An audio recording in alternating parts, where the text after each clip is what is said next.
বিএনপির সর্বশেষ বর্ধিত সভা অনুষ্ঠিত হয়েছিল 2018 সালের 4 ফেব্রুয়ারি। সেই অনুষ্ঠানে প্রধান অতিথি ছিলেন mother of democracy Begum Khaleda Zia. ফ্যাসিবাদী শাসনকালে এরপর আর বিএনপির বর্ধিত সভা কিংবা কাউন্সিল অনুষ্ঠান করা সম্ভব হয়। চিকিৎসাধীন থাকায় দেশনেত্রী বেগম খালেদা জিয়া আজকের এই গুরুত্বপূর্ণ সভায় উপস্থিত থাকতে পারেন। তবে তিনি এই সভার সাফল্য কামনা করেছেন। তিনি আপনাদের কাছে দোয়া চেয়েছেন। প্রিয় সহকর্মীবৃন্দ, দেশনেত্রীর শারীরিক সুস্থতার জন্য আমরা আল্লাহর দরবারে দোয়া কামনা করছি। এই মানুষটির সম্মোহনী ব্যক্তিত্ব আর সুদক্ষ নেতৃত্বে বিএনপিকে পৌঁছে দিয়েছিল সারা দেশের প্রতিটি গ্রামে, প্রতিটি ঘরে। আজকের এই বর্ধিত সভার শুরুতেই আমি বিএনপির প্রতিষ্ঠাতা, স্বাধীনতার ঘোষক শহীদ রাষ্ট্রপতি জিয়াউর রহমানকে শ্রদ্ধার সাথে স্মরণ করতে চাই। তিনি একদলীয় অভিশপ্ত বাকশালের অন্ধকারচ্ছন্ন বাংলাদেশে জ্বালিয়েছিলেন গণতন্ত্রের আলো। মরহুম শেখ মুজিবুর রহমানের নিষিদ্ধ করা সকল রাজনৈতিক দলগুলোকে বাংলাদেশে রাজনীতি করার সুযোগ করে দিয়েছিলেন শহীদ জিয়া। জনগণের ভালোবাসায় ধন্য বিএনপির হাতে গণতন্ত্রের ঝান্ডা তুলে দিয়েছিলেন। প্রিয় সহকর্মীবৃন্দ, বিএনপির জন্ম থেকে আজ পর্যন্ত গণতন্ত্র প্রতিষ্ঠা এবং স্বৈরাচার বিরোধী ধারাবাহিক আন্দোলনে যারা শহীদ হয়েছেন, আহত হয়েছেন, স্বজন হারিয়েছেন, যেসব পরিবার নিদারুণ দুঃখ কষ্টের মুখোমুখি হয়েছে, যাদের ঘাম, শ্রম, মেধায় বিএনপি আজ আপামর জনগণের কাছে দেশের সবচেয়ে বিশ্বস্ত রাজনৈতিক প্রতিষ্ঠানে পরিণত হয়েছে, আজকের এই বর্ধিত সভার শুরুতেই আমি তাদের প্রত্যেকের অবদানকে কৃতজ্ঞতার সঙ্গে স্মরণ করতে চাই। প্রিয় সহকর্মীবৃন্দ, সর্বোপরি 1971 সালের মহান মুক্তিযুদ্ধের লাখো শহীদ, দেশে গণতন্ত্র ও মানবাধিকার প্রতিষ্ঠার দীর্ঘ ধারাবাহিক সংগ্রামে যারা শহীদ হয়েছেন, 2024 সালের জুলাই আগস্টে তাবেদার অপশক্তির বিরুদ্ধে দলমত নির্বিশেষে স্বাধীনতা রক্ষার যুদ্ধে সাহসী বীর আবু সাইদ, ওয়াসিম, মুগ্ধ, রিয়াগো, আব্দুল আহাদ সহ বিএনপি 5 শতাধিক হাজারো শহীদ এবং আহত মুক্তিযোদ্ধাদের গভীর শ্রদ্ধার সঙ্গে স্মরণ করতে চাই। প্রিয় নেতৃবৃন্দ, হাজারো শহীদের আত্মত্যাগের মধ্য দিয়ে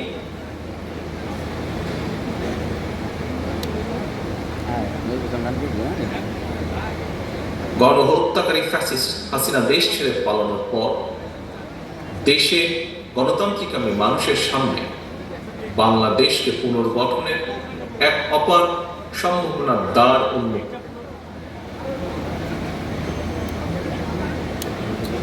করার জন্য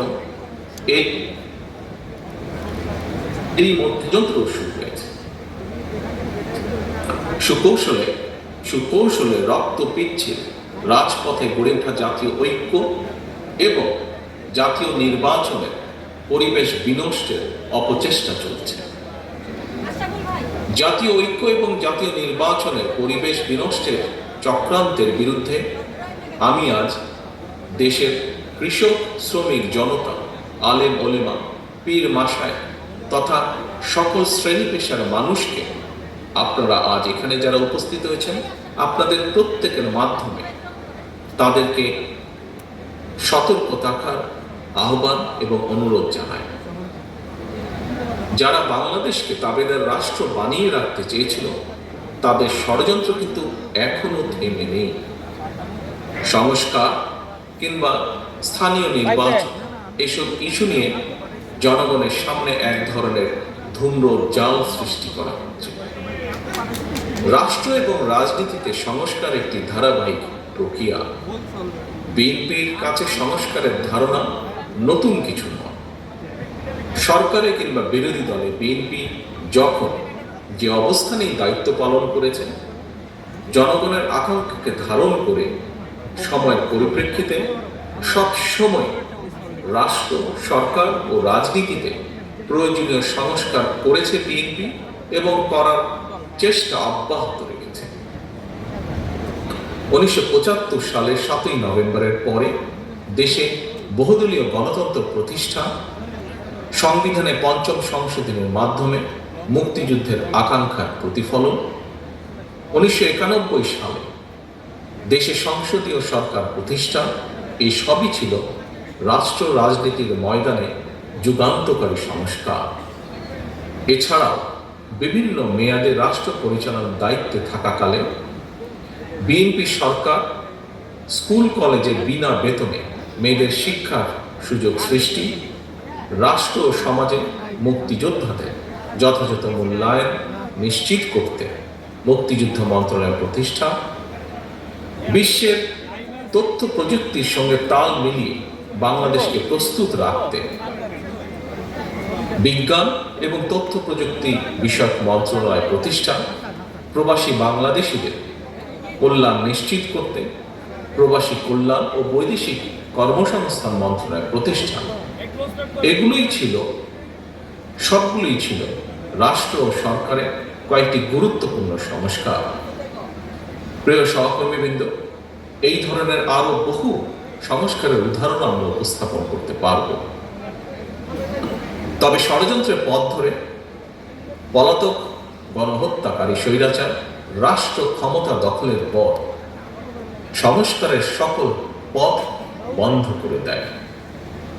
বাংলাদেশকে চিরতরে তাবেদার রাষ্ট্রে পরিণত করে রাখতে গত ১.৫ দশকে দেশের শিক্ষা ব্যবস্থাকে প্রায় ধ্বংস করে দিয়েছিল, দেশের প্রতিরক্ষা ব্যবস্থাকেও নাজুক করে তুলেছিল, টাকা পাচার আর লুটপাট চালিয়ে দেশের অর্থনীতিকে ভঙ্গুর করে দিয়েছিল, অকার্যকর করে দেওয়া হয়েছিল দেশের সকল সাংবিধানিক এবং বিধিবদ্ধ প্রতিষ্ঠান, জনগণের ভোটের অধিকারকে হরণ করে জনগণকে রাজনৈতিকভাবে ক্ষমতাহীন করে দিয়ে দেশের স্বাধীনতা সার্বভৌমত্বকে বিপন্ন করে তুলেছিল।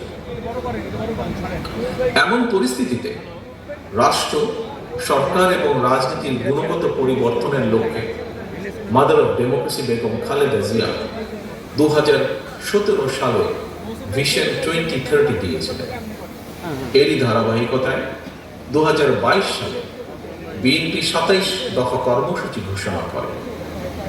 পরবর্তীতে গণতন্ত্রের পক্ষের রাজনৈতিক দলগুলোর সঙ্গে মত বিনিময়ের মাধ্যমে ঘোষণা করা হয় 31 দফা কর্মসূচি। এই 31 দফা নিয়ে বর্তমানে বিএনপির উদ্যোগে সারা দেশে চলছে জনগণের সঙ্গে সংলাপ। প্রিয় সহকর্মীবৃন্দ, রাষ্ট্র, সরকার, রাজনীতি এবং রাজনৈতিক দল মেরামতের জন্য 31টি হলেও, দফা 31টি হলেও এর চূড়ান্ত লক্ষ্য একটি, এবং সেটি হলো একটি নিরাপদ, গণতান্ত্রিক, মানবিক বাংলাদেশ বিনির্মাণ। ঠিক তেমনই এর উদ্দেশ্য একটি, সেটি হলো রাষ্ট্র ও সমাজে জনগণের রাজনৈতিক এবং অর্থনৈতিক ক্ষমতায়ন নিশ্চিত করা। এটি নিশ্চিত করা না গেলে স্বাধীনতা, সার্বভৌমত্ব, গণতন্ত্র, নিরাপত্তা, সমৃদ্ধি কোনোটি টেকসই হবে না। রাষ্ট্রের স্বাধীনতা এবং নিরাপত্তার জন্য জনগণের রাজনৈতিক ক্ষমতায়নের কোনোই বিকল্প নেই। রাষ্ট্র এবং সমাজে জনগণের রাজনৈতিক ক্ষমতায়ন নিশ্চিত করার পূর্ব শর্ত হল প্রতিটি নাগরিকের ভোট প্রয়োগের অধিকার বাস্তবায়ন, এবং এ লক্ষ্যে একটি রাজনৈতিক দল হিসাবে বিএনপি বারবার জনগণের ভোটে জনগণের কাছে দায়বদ্ধ সরকার প্রতিষ্ঠা করার লক্ষ্যে জাতীয় নির্বাচনের দাবি জানায়।